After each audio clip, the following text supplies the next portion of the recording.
اس انسان کو جمیل کہا جائے گا. نام نہیں، نام تو کچھ بھی ہو سکتا ہے بھائی. مان لیے کسی کالے کلوٹے کا نام جمیل رکھا گیا، دوسری بات ہے. نام کی بات نہیں کر رہا ہوں، اس الفاظ کی میں بات کر رہا ہوں.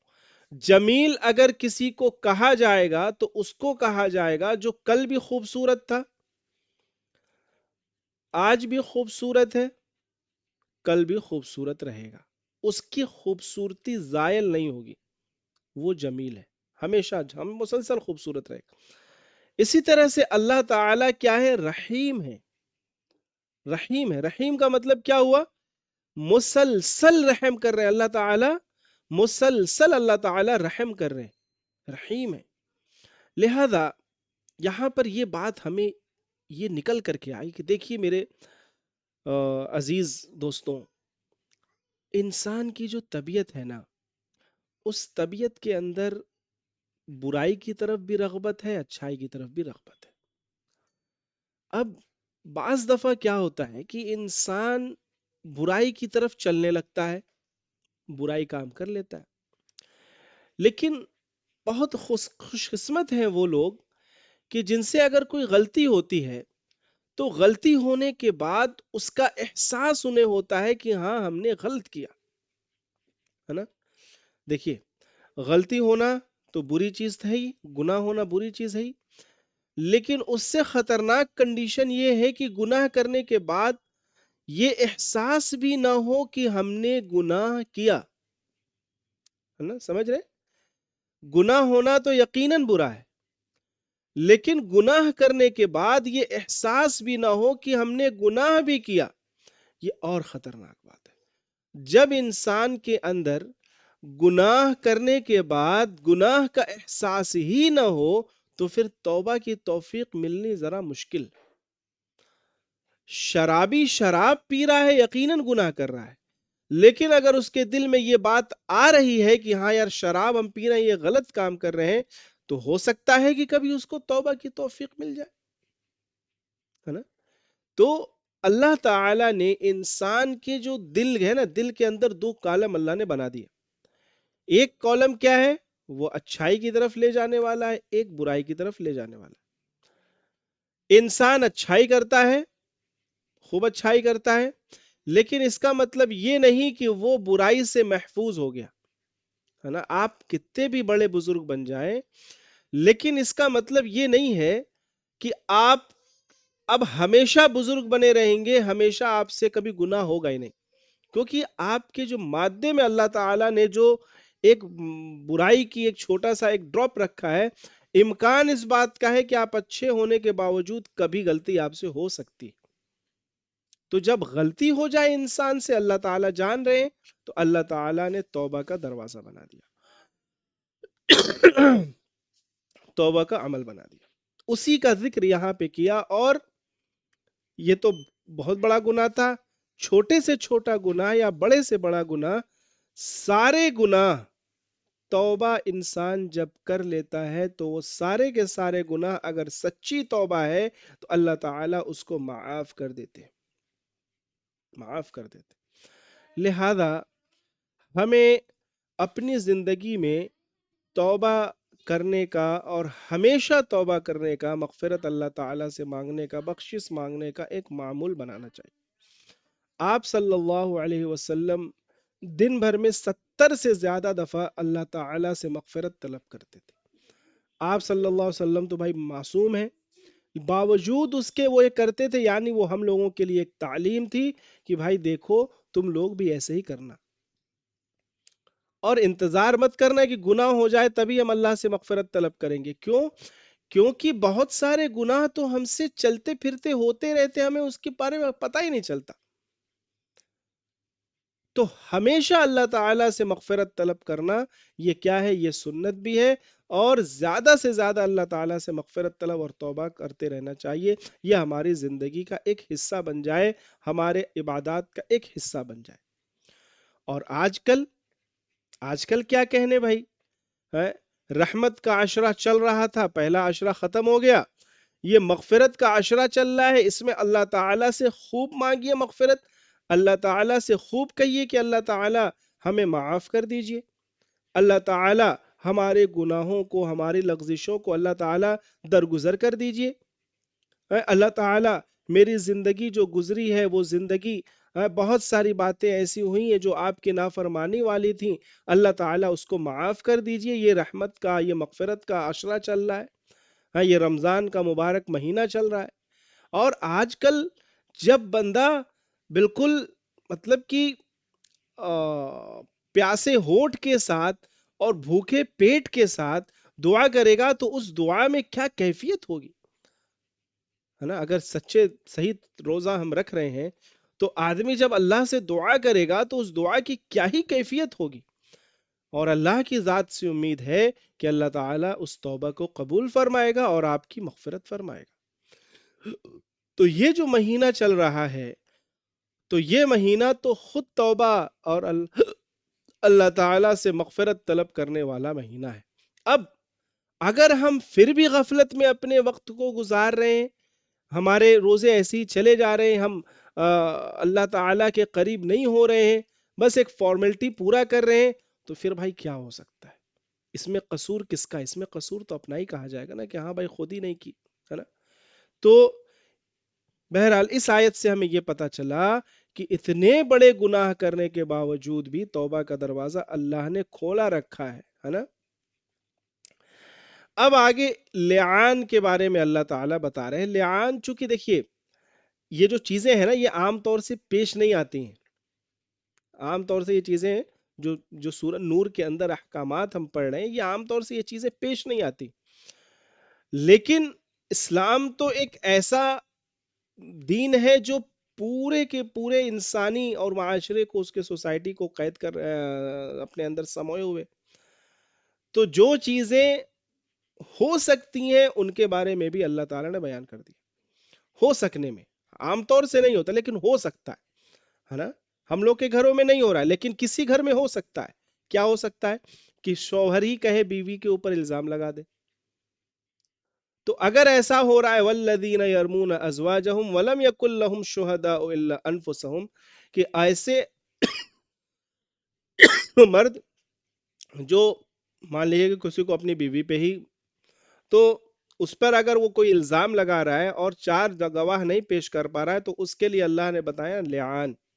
لعان کا مطلب ہوتا ہے کہ اپنے اوپر بد دعا کرنا، کہ اگر ایسا نہیں ہوا تو اپنے بارے میں بد دعا کرنا، ہے نا؟ تو 4 گواہ لائیے، یا 4 گواہ نہیں لا سکتے ہیں تو 4 بار اپنے آپ کو خود ہی آپ اپنے اوپر کہیے، اور اس کے الفاظ بھی اللہ نے بنا رکھے ہیں، ہے نا؟ کہ اس طرح سے کہے کہ میں سچا ہوں، اور میں اللہ کی حلف جو ایسے لیتے ہیں، حلف لینے کے جو انداز اس پہ وہ کہے گا، اور پھر اس کے بعد 5ویں دفعہ کہے گا اللعنت اللہ علیہ ان کان من الکاذبین، کہ اللہ کی لعنت ہوگی میرے اوپر اگر میں جھوٹا ہوں۔ تو یہ چیز عام ضابطے میں نہیں بلکہ یہ میاں بیوی کے درمیان کی بات ہے نا؟ بہرحال چونکہ یہ قرآن کی آیت ہے ہمیں اسے سمجھنا چاہیے، اور اس کے لیے علماء کرام ہے جب ایسی بگاڑ کی کبھی نوبت آ ہی گئی گھر میں، تو پھر کیا ہے، ایسے موقع پر خود نہ آپس میں لڑ جھگڑ کر کے بلکہ علماء کرام کی طرف، مفتیان کرام کی طرف رجوع کرنا چاہیے، ہے نا؟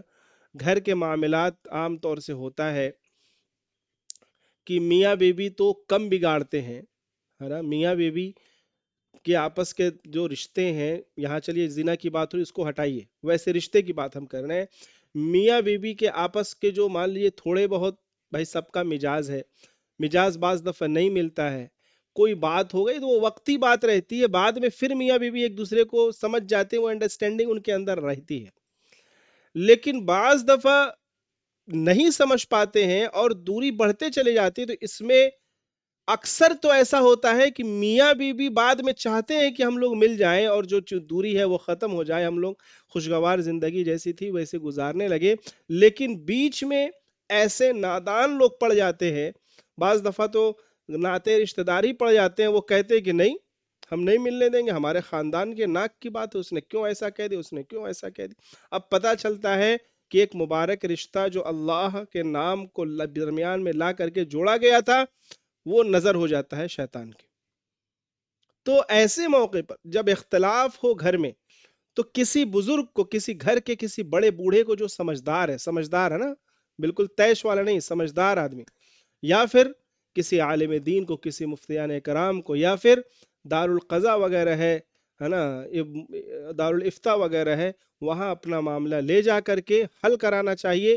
وہاں جانے سے کیا ہوگا کہ اکثر پیچ اپ ہو جائے گا، کیونکہ میاں بیوی کا رشتہ ہی اتنا عظیم ترین ہوتا ہے کہ درمیان میں جب دونوں تھوڑا ایک دوسرے کے مطلب قریب آنا چاہتے ہیں، اللہ تعالیٰ کے واسطے اپنے رشتے کو خوشگوار بنانا چاہتے ہیں، تو شیطان بھاگ جاتا ہے۔ لہذا ہمیشہ، ہاں کوئی ایسی بات ہے تو پھر آگے کا راستہ کھلا ہے، بٹ وہ ضرورت نہیں پڑتی ہے۔ یہی دیکھا گیا ہے عام طور سے 100 میں سے 95 کیس میں یہی ہوتا ہے کہ سمجھانے بجھانے سے بات بن جاتی۔ اب اگر بیوی بھی اس طرح سے بات آ رہی ہے تو بیوی کے لیے بھی ہے کہ وہ بھی کہے، اللہ تعالیٰ 4 دفعہ یہ چیز کہے، شہادت دے، ہے نا، اور پھر خود کے اوپر اپنا ایک لعان کرے کہ اگر میں غلط ہوں، وہ سچ ہے، تو پھر میرے اوپر اللہ تعالیٰ کا غضب ہو۔ اس طرح سے ایک چیپٹر جو تھا وہ کلوز ہوا۔ بدکاری کے تعلق سے جو 7-8 آیتیں تھیں اس کو ہم لوگوں نے پڑھ لی، اور لاسٹ میں اللہ نے کہا وَلَوْلَا فَضْلُ اللَّهِ عَلَيْكُمْ وَرَحْمَتُهُ وَأَنَّ اللَّهَ تَوَّابٌ حَكِيمٌ۔ اور یہ جو چیزیں ہیں نا، کہ اگر اللہ تعالیٰ چاہتا راستہ بند کر دیتا، واپسی کا راستہ نہیں ہوتا، تو پھر بڑی دشواری ہوتی۔ تو اللہ تعالیٰ کیا ہے؟ تو اللہ تعالیٰ تو فضل کرنے والا ہے، اس کے رحم ہمارے اوپر برس رہی ہے، اور اللہ تعالیٰ تو یقیناً توبہ کو قبول کرنے والا ہے، معاف کرنے والا ہے، اور حکیم ہے۔ لہذا ہم لوگوں کو جب اتنا کریم اللہ ہے، اتنا رحیم اللہ ہے، تو ہمیں بھی چاہیے کہ ہم اللہ تعالیٰ سے گاہے بگاہے ہمیشہ اللہ تعالیٰ سے توبہ کرتے رہے، اللہ کی طرف رجوع کرتے رہے، اپنے گناہوں پر نادم اور شرمندہ ہوتے رہے، اور اللہ تعالیٰ سے کہتے رہے کہ اللہ تعالیٰ اپنے نیک بندوں میں ہمیں شمار فرما۔ اللہ تعالیٰ آپ کو بھی عمل کی توفیق عطا فرمائے، مجھے بھی عمل کی توفیق عطا فرمائے۔ وآخر الدعوانا ان الحمد للہ رب العالمین۔